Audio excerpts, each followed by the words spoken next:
So ayan guys, try natin pumunta doon kay boss. Magbabaka sakali tayo, baka mayroon tayong biyahe. So kailan muna natin kasi medyo maambon pa. Kasi kakatapos lang yung ulan. So hindi na ako nag-chat kay boss din ako kasi wala akong kasi busy yun eh. So try ko lang pumunta doon baka sakali. Kasi nung kahapon hindi ako nakapunta doon gawa ng maulan din. Tapos kaninang umaga pagising ko nakatimpla ko lang ng kape, ayan umulan. Nakadalawang baso na ako tapos tumila na rin. So kaya na-decide ako na aalis muna, pupunta muna ako doon saglit, baka may biyahe kami. Kasi pag may biyahe kami, di nagano sa akin yun.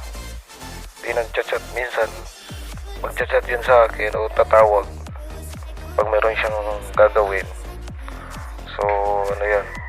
Tatawag yun o mag-chat-chat yun sa messenger.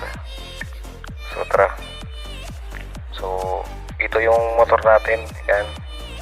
Ilang araw nang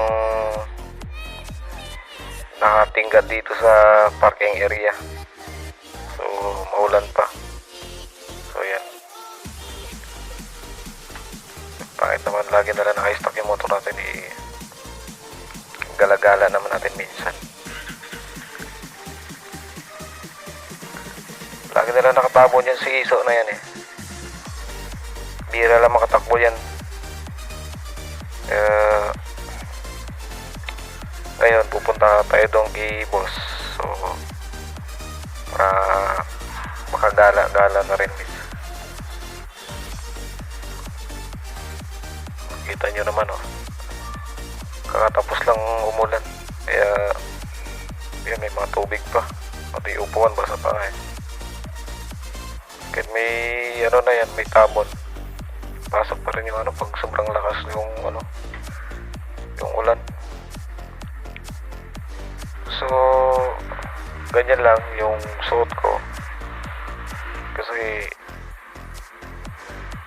minsan hindi ako natulong sa pagbaba ng mga kalakal. Siyempre driver, diba? So lang, formang pogi lang, takbong pogi lang yan.